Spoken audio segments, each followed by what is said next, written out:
Middle east फेरि एकपटक global हेडलाइन्सको केन्द्र बनेको छ। विश्लेषकहरू भन्छन् यो तनाव सामान्य होइन, यो इतिहासकै सबैभन्दा खतरनाक फेजमा प्रवेश गरिसकेको छ। अरब सागर र पर्सियन गल्फ क्षेत्रमा युएस नेभीको विशाल aircraft carrier USS Abraham Lincoln, उसको साथमा strike group, destroyers, fighter jets र लङ रेन्ज बम्बर सबै कम्ब्याट फर्मेसनमा अघि बढिरहेका छन्। अमेरिकी राष्ट्रपति डोनाल्ड ट्रम्पले यस तैनाथीलाई a very big powerful armada भन्दै स्पष्ट शब्दमा चेतावनी दिएका छन्। यदि आवश्यक परे स्पिड र भाइलेन्सका साथमा मिसन कम्प्लिट गरिनेछ। पेन्टागनका अधिकारीहरू भन्छन् सेना रेडी पोजिसनमा छ, जुनसुकै बेला जुनसुकै अर्डरका लागि तयार छ। अर्कोतर्फ तेहरान पनि चुप छैन। इरानले सिधै भनिसकेको छ यदि हमला भयो भने रिट्यालिएसन तुरुन्तै हुनेछ, सीमित हुने छैन। अब प्रश्न गम्भीर छ, के यो केवल दबावको रणनीति हो कि अमेरिका र इरान साँच्चै युद्धको ढोकामा उभिएका छन्? आजको यस भिडियोमा हामी यस खतरनाक सिचुएसनलाई डिकोड गर्नेछौँ। त्यसैले भिडियो अन्त्यसम्म हेरेर साथ दिनुहोला, किनकि यो स्टोरी मिडल इस्टको मात्र होइन, पुरै विश्वको हो।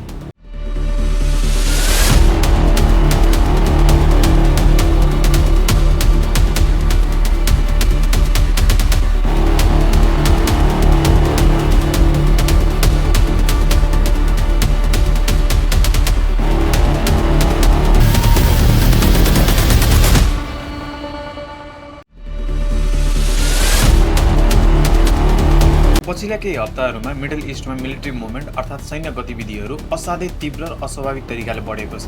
केही इन्टेलिजेन्स सोर्सेस र रिपोर्ट्सहरूका अनुसार इरानले आफ्ना ballistic missiles, cruise missiles, attack drones र अन्य मिलिट्री युनिट्स सबैलाई हाई एलर्टमा राखेको छ। सबै लन्च रेडी पोस्चरमा छ। उता अमेरिका पनि वेटिङ मोडमा छैन। अमेरिकी नौसेनाको सबैभन्दा शक्तिशाली एयरक्राफ्ट क्यारियरहरूमध्ये एक USS Abraham Lincoln carrier striker group अहिले गल्फ क्षेत्रमा कम्ब्याट ड्रिल गरिरहेको छ, युद्ध अभ्यास गरिरहेको छ। F-35 जस्ता एडभान्स स्टिल्थ फाइटर जेट्स इरानी सीमाको नजिक लगातार एयर पेट्रोलिङ गर्दैछन्। सेटेलाइट सर्भिलेन्स मार्फत 24 घण्टा 7औं दिन इरानका मुभमेन्ट्स रियल टाइम ट्र्याक भइरहेका छन्। यो रुटिन मिलिट्री एक्सर्साइज होइन, यो प्री वार पोजिसनिङ हो। तर प्रश्न उठ्छ, यस्तो अवस्था किन आयो?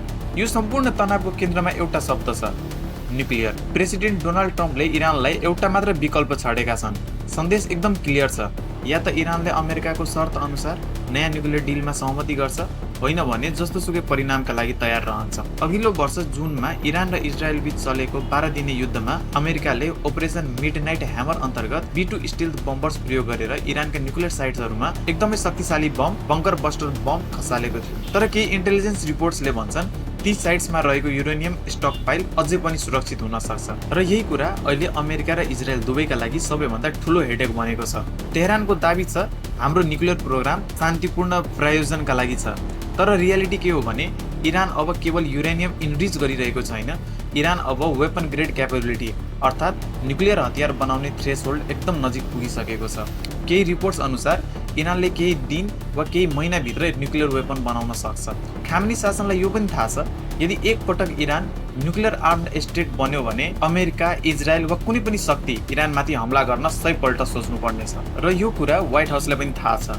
त्यसैले अमेरिकाको इन्टरनल एनालाइसिस रिपोर्ट भन्छ यदि इरानलाई अहिले रोक्न सकिएन भने केही महिनाभित्रै इरान न्युक्लियर ब्रेकआउट स्टेट बन्न सक्छ र त्यति बेला इरान अनस्टपेबल बन्नेछ। अर्को महत्त्वपूर्ण कुरा, आजको इरान इस्लामिक रिभोल्युसन पछिकै सबैभन्दा कमजोर अवस्थामा छ। हालै इरानभित्र भएका देशव्यापी आन्दोलनहरूले खामेनी शासनलाई डिफेन्सिभ पोजिसन अर्थात् रक्षात्मक अवस्थामा पुर्याएको छ।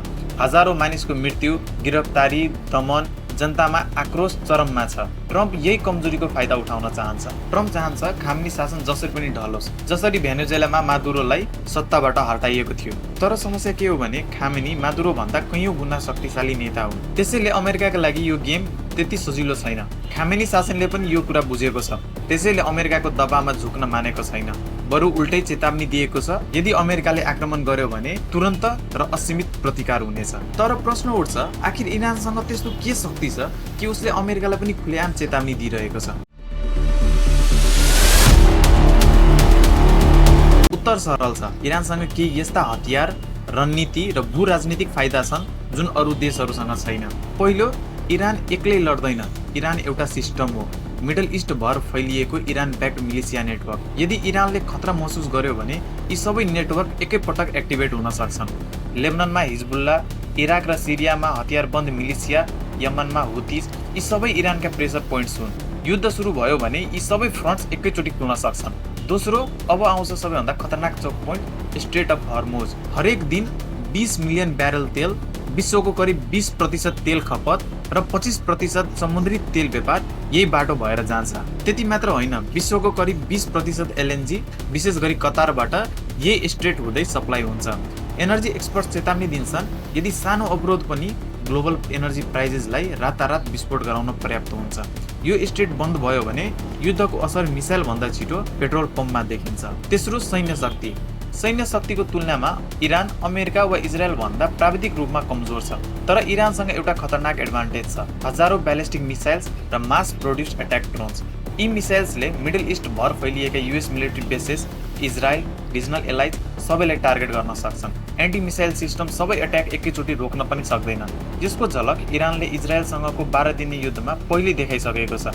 इरानी मिसाइल्सहरू इजरायली सहरहरूमा आगो चाहिँ बर्सिएका थिए। कतारमा रहेको युएस बेस समेत टार्गेट भएको थियो। ड्रोन स्वैम्स अर्थात् ड्रोनहरूको झुण्डले रडार सिस्टमलाई चकमा दिँदै एकैचोटि अनेक मिलिट्री इन्स्टलेसनमा आक्रमण गर्न सक्छ। अब सबैभन्दा खतरनाक एंगल, डोनाल्ड ट्रम्प। ट्रम्पको डिप्लोमेसी प्रेडिक्टेबल छैन, अर्थात् अनुमान लगाउन सकिँदैन। पहिले दबाव बढाउँछन्, तनावलाई चरम बिन्दुमा पुर्याउँछन्, अन्तिम क्षणमा या त डिल निकाल्छन् या कन्फ्लिक्टलाई ट्रिगर गर्छन्। व्हाइट हाउस भन्छ प्रेसिडेन्ट डोनाल्ड ट्रम्प अहिले पनि वार्ताका लागि तयार छन्, तर एउटै लाइन बारम्बार दोहोरिन्छ, टाइम इज रनिङ आउट, अर्थात् समय बित्दैछ। इरानको जवाब ब्लन्ट छ, दबावको बन्दुक टाउकोमा राखेर कुनै नेगोसिएसन हुँदैन, कुनै वार्ता हुँदैन। एक्सपर्ट्स भन्छन् यो मिलिट्री डिप्लोमेन्ट युद्धको घोषणा होइन, तर यो म्याक्सिमम प्रेसर स्ट्र्याटेजी अर्थात् अधिकतम दबावको रणनीति हो। तर इरानको अडान पनि उस्तै कडा छ, वार्ता बराबरीको शर्तमा हुनेछ, कुनै अल्टिमेटममा होइन। मिडल इस्टमा युएस बेसेस, पोर्ट्स, एयरफिल्ड्स सबै इरानियन मिसाइल रेन्जभित्र छन्। इरानको वार्निङ क्लियर छ, यदि हमला भयो भने रिटेलिएसन लिमिटेड हुँदैन, रेस्पोन्स मल्टिपल फ्रन्टमा हुनेछ, अर्थात् धेरै ठाउँबाट एकैसाथ प्रतिकार हुनेछ। इरान यसलाई भन्छ क्रस रिटेलिएसन। एक ठाउँमा प्रहार भयो भने उत्तर धेरै ठाउँबाट आउँछ। तर जियोपोलिटिक्समा सबैभन्दा ठुलो खतरा के हो? मिसक्यालकुलेसन। एक मिसाइल टेस्ट, एक ड्रोन स्ट्राइक, एक गलत सिग्नल र सिचुएसन कन्ट्रोल बाहिर जान सक्छ। मिडल इस्टमा कहिलेकाहीँ युद्ध सुरु हुन आदेश चाहिँदैन, एक्सिडेन्ट काफी हुन्छ। युद्धको खतरा बढ्दै जाँदा डिप्लोमेसी पनि तीव्र भएको छ। इरानका foreign minister Abbas Araghchi Turkey पुगेका छन्, इमर्जेन्सी टक्स चलिरहेका छन्। अमेरिकासँग ब्याक च्यानल नेगोसिएसन पनि जारी छ। साउदी अरेबिया र युएई अमेरिकालाई आफ्नो एयर स्पेस प्रयोग नगर्न आग्रह गरिरहेका छन्। इजरायल र साउदी अफिसियल वासिङटनमा छन्। रसिया र चाइना सिचुएसनलाई नजिकबाट नियालिरहेका छन्। युरोप नर्भस छ, युएन इमर्जेन्सी मिटिङ्सको तयारीमा छ। सबैलाई एउटै डर छ, यदि अमेरिका र इरान ठोकियो भने यो रिजनल कन्फ्लिक्टमा रोकिन्न, यो ग्लोबल सक वेभ बन्न सक्छ। प्रत्येक मिनेटसँगै तनाव बढ्दैछ, डिप्लोमेसीको समय सकिँदैछ, मिलिट्री प्रेजेन्स बढ्दैछ। अब संसारले एउटै प्रश्न सोधिरहेको छ, वाट ह्यापेन्स नेक्स्ट? अहिले मिडल इस्ट शान्त देखिन सक्छ, तर यो शान्ति तुफान आउनु अघिको अन्तिम सन्नाटा पनि हुन सक्छ। एकातर्फ अमेरिकाको aircraft carriers, stealth jets, missile shields, अर्कोतर्फ इरानको स्याडो आर्मी, मिसाइल्स, हर्मुज जस्तो ग्लोबल प्रेसर पोइन्ट। दुवै पक्ष युद्ध चाहँदैन, तर दुवै पक्ष पछि हट्न पनि तयार छैन। इतिहासले हामीलाई के सिकाएको छ भने युद्ध धेरै पटक इच्छाले होइन, गल्तीले सुरु हुन्छ।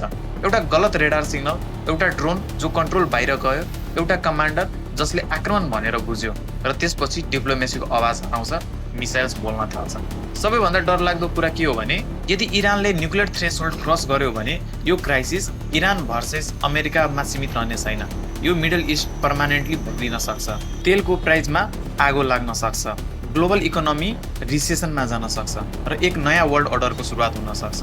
तर अझै एउटा प्रश्न बाँकी छ, के साँच्चीकै इरानले केही दिनभित्रै वा केही महिनाभित्रै न्युक्लियर हतियार बनाउन सक्छ? ट्रम्पले के दबावको रणनीति अपनाउँदैछ कि साँच्चीकै अट्याक गर्ने प्लानमा छ? इजरायल कति सुरक्षित छ? र सबैभन्दा ठुलो प्रश्न, यो युद्ध रोकिन सकिन्छ कि हामी काउन्टडाउनको अन्तिम सेकेन्डमा छौँ? किनकि यो केवल जियोपोलिटिक्स होइन, यो तपाईको पेट्रोल प्राइस, तपाईको इकोनोमी र भविष्यको वर्ल्ड म्यापसँग जोडिएको छ। यो अवस्थामा एउटा कुरा मात्र निश्चित छ, मिडल इस्ट अहिले स्टेबिलिटी होइन, अनसर्टेनिटीमा बसेको छ, अनिश्चिततामा बसेको छ। यदि एक गल्ती भयो भने इतिहास बदलिन सक्छ। तपाईहरुलाई के लाग्छ? के यो तनाव डिप्लोमेसीले सकिन्छ कि अबको तनाव साँच्चीकै युद्धमा परिणत हुनेछ? कमेन्ट बक्समा आफ्नो कमेन्ट अवश्य व्यक्त गर्नुहोला। Thanks for watching.